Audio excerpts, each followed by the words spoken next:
1907 год. Земля дрожала, и по рекам скользили корабли. Словно темная туча, войско князя Олега надвигалось на древний Царьград. Византийцы, охваченные ужасом перед лицом такой мощи, спешно перекрывали пролив бревнами и цепями, пытаясь остановить неумолимое движение. Так была написана одна из самых величественных и захватывающих страниц русской летописи. Каждый раз, соприкасаясь с историей, мы задаемся множеством вопросов. Как наши далекие предки, не имея письменности в современном понимании и современных инструментов навигации, могли отправляться в столь дальние путешествия? Как они создавали карты и подчиняли себе географию?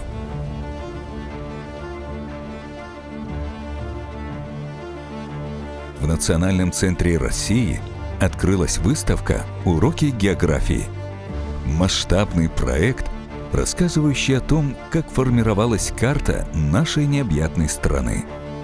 Через великие события, сражения и открытия мы прослеживаем путь нашей Родины сквозь века.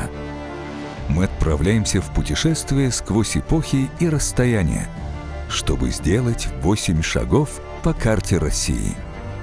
Первый шаг, первая тема – тайны русской картографии. Наверное, я начну с того, что скажу, как люди воспринимали пространство до того, как они привыкли к картам. А мы с вами живем в таком мире, где карт очень много, и человек с детства привыкает воспринимать территорию, как что-то такое, что может быть изображено в двухмерном виде на карте. Даже если сейчас мы меньше пользуемся бумажными картами, а больше навигаторами, так навигатор – это тоже электронная карта. И если, предположим, мы хотим проложить какой-то маршрут по городу Москве, мы себе представляем, условно говоря, вид сверху, как мы пойдем, куда мы поедем, по каким улицам, переулкам. Но я еще застал в своем юности таких старых таксистов московских, которые прекрасно знали Москву, но вообще не представляя себе, что такое карта, на ней найти ничего не могли и совершенно не ориентировались по карте. Они себе представляли пространство иначе.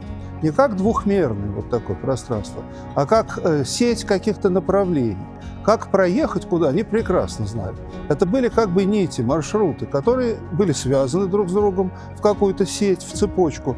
Но что между этими, как они друг с другом соотносятся, они очень плохо себе представляли. Примерно так двигались в пространстве и наши предки, восточные славяне, и не только восточные славяне, вообще люди до того, как появились какие-то карты. Все зависело от задач, конечно. Если нужно было составить план, то, конечно, тут работал глазомер. И важно было фиксировать такие примечательные элементы ландшафта. Какое-то большое дерево, камень, устье реки и другие. Это работало. Если нужно было составить большие карты, охватывающие большие территории, то, конечно, тут уже примерно знали, например, сплавляться по реке, сколько можно проплыть за сутки, сколько 30 километров. Если 5 суток плывет человек, то можно примерно прикинуть. Поэтому разные были способы, но, конечно, личный опыт здесь играл очень большое значение. Как они плыли по рекам, мы знаем, как они преодолевали Днепровские пороги, мы знаем. От берега они не отходили.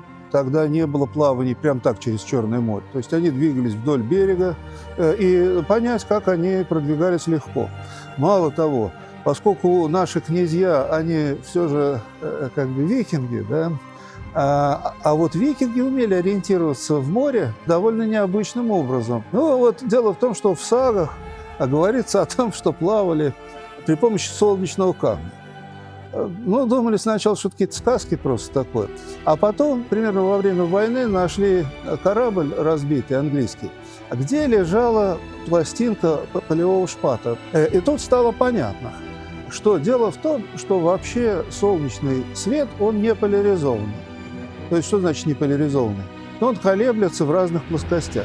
Поляризованный свет колеблется только в одной плоскости. Скажем, если мы возьмем вот так вот две пластинки и повернем, сделаем, чтобы видели свет, и одну из них повернем на 90 градусов, свет вообще пропадет. Да? То есть поляризация не пропустит таким вот. Рассеянный дневной свет, идущий через тучи, он поляризован. Поэтому через вот эту пластинку, если посмотреть на небо, даже когда небо затянуто тучами, мы поймем, где находится Солнце. То есть вот таким путем, ведь, согласитесь, плавать из Норвегии до Исландии – это довольно трудно. Если никак не ориентироваться, то, наверное, половина мореходов промахивалась бы на этого острова. А так плавание могли осуществляться. Ну, были ли на Руси такие сложные приборы, это мы не знаем. Давайте на мгновение отложим привычные ориентиры. Отключим голос навигатора, сотрем из памяти карты и спутниковые снимки. Оставим только мир, где нет вида сверху.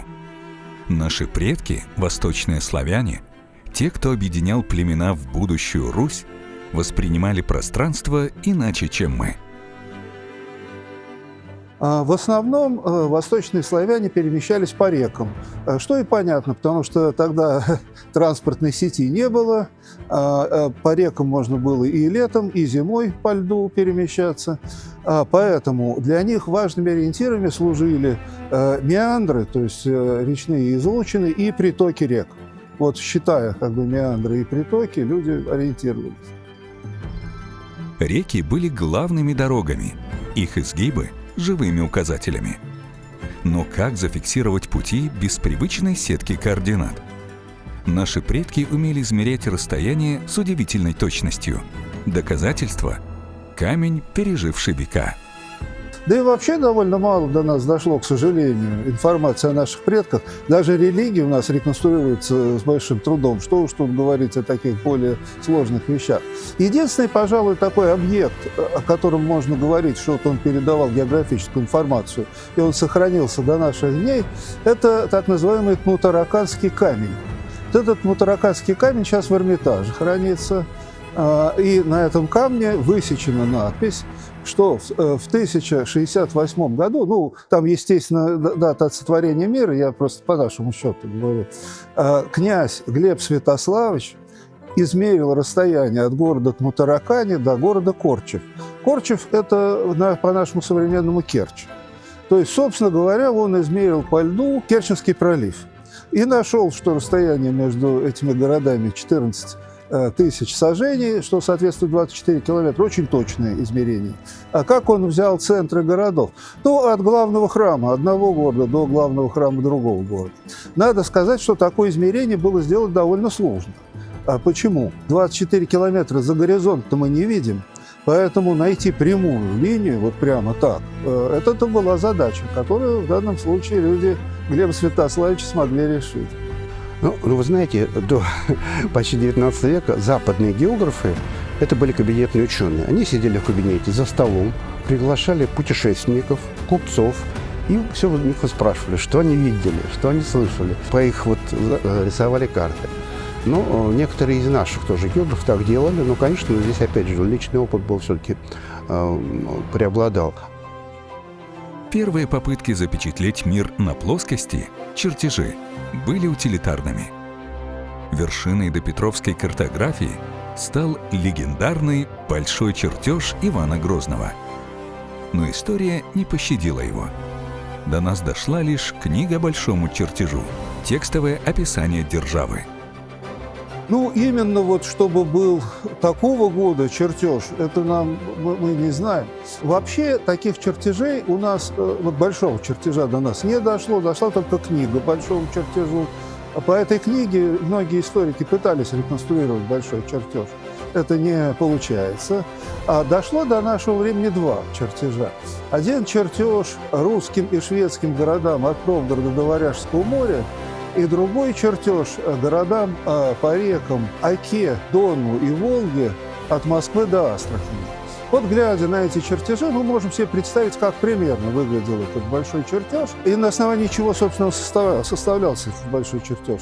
Мы знаем точно, что был приказ Ивана Грозного по составлению чертежа, но это позже, это уже в XVI веке происходило. И этот чертеж был действительно составлен. в основании информации, которая легла, это были песцовые книги. В песцовых книгах была описана вся база налогообложения, то есть все селения людей, их численность, промыслы и так далее. Дальше грамоты межевые, по которым определялись границы земельных владений, чертежи пограничных земель, ну и, наконец, дорожники. Дорожники – это такие тексты, где говорилось, как куда-то дойти, там, от одного города до другого, где там остановки, какие расстояния. К сожалению, до нас не дошло ни одного такого дорожника до Петровского времени, но мы точно знаем из сообщений западноевропейских путешественников, что на Руси такие дорожники были. Ну вот как-то, что можно в целом сказать про этот большой чертеж? Он не был картой в современном понимании этого слова, а именно он не имел масштаба, математической проекции, он не имел математической основы. Но, тем не менее, он был очень важным практическим документом, по которому можно было понять, как добраться от одного города до другого. То есть на нем были отмечены все важнейшие населенные пункты, важнейшие реки, важнейшие сухопутные морские пути, и имел военное значение. То есть по нему можно было понять, какими путями крымские войска могут наступать на Россию и где, как там нужно организовывать оборону. Большой чертеж Ивана Грозного – взгляд на страну с высоты государственной мудрости. Но были и другие карты – скромные, местные, рожденные не приказами, а житейской необходимостью, иногда ссорой соседей. И именно такие малые карты сохранили для нас живой облик древней земли. Ну, вы знаете, это план, тут, наверное, нужно с другой точки зрения. Это план, который был составлен для решения земельного спора. Два родственника что-то не поделили. Похоже, может быть, действительно, как я уже говорил, межевание, то есть границы между соседними земельными участками, оно иногда проводилось по природным объектам. Дерево могло быть таким объектом. Но дерево попало молния, оно сгорело. Через 20-30 лет приходит сын владельца, и он не знает, где проходила граница. Отец знал, но не знает. Может, так случилось. Может, неплохие характеры были. Может, из-за плохих характеров вот мы имеем такой замечательный чертеж. Потому что он решал вот эту конфликтную ситуацию между, похоже, родственниками, потому что фамилия одинаковая, имя, отчество не совпадает. Ну вот, и мы имеем замечательный план, по сути дела, на окрестности Углича. Он ориентирован на восток. Он позволяет нам фактически проследить эволюцию исторического пригородного ландшафта за эти 300 лет. Там почти все сохранилось. Монастыри, которые там указаны, они все те же есть. Сам, конечно, Кремль. Рыбная Слобода теперь превратилась в одну из улиц Углича с рыбным названием. Я сейчас точно не помню, какая, но во всяком случае тоже это есть. И даже дорога, как она шла. Ну, реки, конечно, само собой, и Волга, и вторая река, я не помню ее точное название. Ну и даже дорога, которая шла в Ростов, она также идет абсолютно сейчас. То есть в этом плане можно посмотреть устойчивость такого исторического ландшафта. И для краеведов, для историков, для географов, которые занимаются, это очень такой ценный. Также спасибо вот этим людям с плохим характером. Благодаря им мы имеем такой ценный источник знаний. У любой карты есть верх и низ. Сегодня мы знаем – север вверху. А раньше – наши предки не ориентировались на полюс. Главным направлением был восход солнца. Такая традиция была. А почему так? Дело в том, что найти, где находится север, довольно трудно. Ну, не имея компаса, как ты скажешь, где находится солнце в полночь? Это знать невозможно. Как бы 4 основные точки, на которые мы можем ориентироваться. Север, юг, запад, восток. Север нормальному человеку недоступен. Казалось бы, восток и запад проще всего определить, где солнце встает и где солнце заходит. Но в реальности в течение года солнце встает и заходит в разных точках. Вот у нас в России даже не говорили, скажем, северо-запад, а говорили зимний запад, поскольку летом и зимой солнце восходит в разных точках Земли. Стало быть, на восток и на запад тоже трудно ориентироваться. А вот на юг ориентироваться проще всего, потому что солнце выше всего стоит в полдень именно на юге, ну и понять, где оно стоит выше всего, достаточно легко, возможно. Поэтому вот эта традиция ориентации на юг, она характерна не только для русской картографии, но, например, для китайской картографии, для арабской картографии. А почему перешли к ориентации на север? Это после того, как стали использовать магнитный компас, а стрелка магнитного компаса обращена одним концом на север. Ну вот, соответственно, так и изменилась ориентация карты. Карта Семена Ремезова – практическое руководство для путешественников. Сколько дней плыть, где волоки, где нести груз. Но у карты есть и другая сторона. Она не только измеряет расстояние, но и рисует образы народов и земель, иногда сказочные. Ну, вы знаете, наверное, я не пример, я скажу, что любая карта, даже самая физико-географическая, казалось бы, такая сухая, она все равно несет образ пространства. В первую очередь за счет формы. Ну, все мы теперь знаем, что Италия напоминает сапог. Но откуда? Только благодаря географической карте. Но кроме формы, что важно? Ну, конечно, изображение. Потому что любое определение карты, если возьмете, она будет написано, что это уменьшенное изображение. Но изображение – это уже заложенный образ. И поэтому многие карты, и старые, и современные, ну, они выполняют свою функцию, поскольку карта и картина одного корня. На полях карты часто рисуются народы, живущие здесь, причем не только на полях, иногда даже внутри. Их занятия, природа. И в этом это еще визуальный образ дополняется. Конечно, здесь роль играет и текст, который по карте. Раньше часто на картах прям писали внутри каждого удела страны текст, который относится к этой стране. Ну, вот сейчас я приведу какой-нибудь текст, который был написан об одном из северных островов. «Земля, живут змеи лицом девичьи, а зову мы Василистки». Кстати, вот, пожалуйста, житель терра инкогнито одного из островов русского севера. Это написано на карте русской XVIII века. Ну и, конечно, топонимия. Причем понятно, что у каждого народа своя картина мира, и поэтому топонимия тут тоже очень имеет важное значение. Например, Приднестровье. Потому что мы смотрим на этот регион со стороны Центральной России, со стороны Москвы. Поэтому Приднестровье. Европейцы называют регион Транснистрия, что означает задний стройный, потому что не смотрят с другой стороны, через Днепр. Как минимум 4 механизма формирования образа любой карты.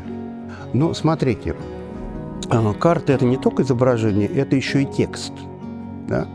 Особого рода текст. Ну, мы все знаем, условные знаки на карте еще в школе учили. Да? Тут надо посмотреть на этот текст с другой позиции. У любого текста есть автор.